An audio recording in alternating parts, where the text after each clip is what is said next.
Um, just want to change the focus a little bit from management to the role of the manager. Drucker set out 3 tasks essential to management. The second of them was how do we make employees effective? There's plenty of evidence, and it's already been alluded, and Mario in his introduction talked about the fact that many employees are relatively disengaged in organizations. So there's plenty of evidence that employees are not as effective as they could be. Disengaged, lacking motivation. Yet there's also a very strong link between levels of employee engagement and the performance achieved by business, be that in terms of sales, customer satisfaction, productivity, and so on. But at any one time, the kind of surveys we do, we find about 30 to 40% of the population of a given company tends to be disengaged. And part of that will be disengaged with the goals and objectives of the organization, not feeling committed to those. But part of it will be about how they are actually managed. Drucker made it clear that employees don't actually like being managed. What they're looking for is they want to be properly led.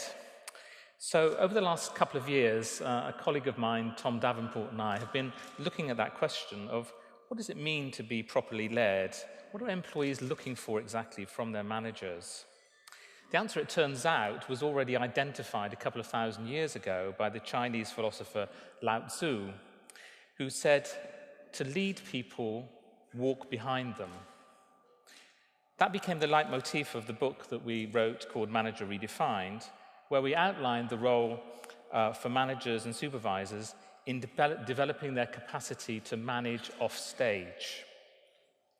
Just a couple of points about this.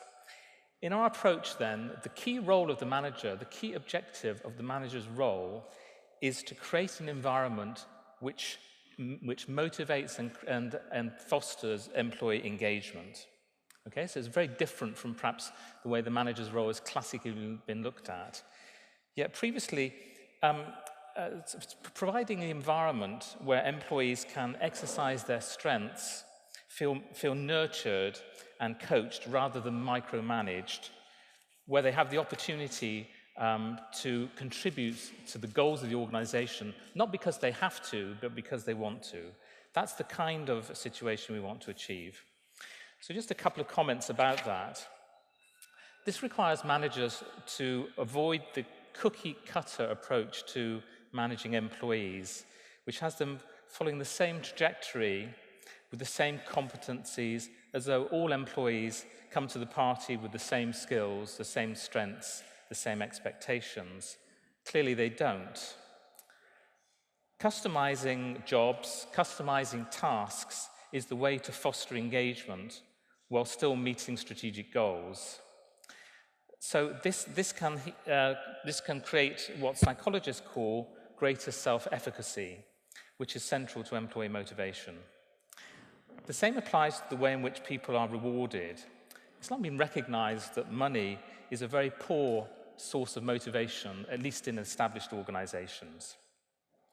Intrinsic rewards play a much more important role, and again, what people find intrinsically rewarding varies from one individual to another. For example, for a specialist, and the opportunity to network among their peers in their area of expertise will be intrinsically rewarding. Whereas for the person who aspires to be a future director or maybe the future CEO, the opportunity to experience working across different business areas will be far more motivating for them. Most organizations are currently quite a long way from offering that optimal environment where managers' role is to foster employee engagement.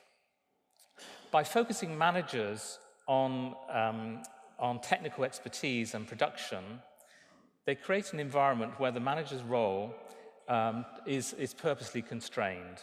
So their opportunity to enable and develop their people is very limited. In the breakout, I'll be describing some of the characteristics where people or organizations can break out of that cycle. Thank you.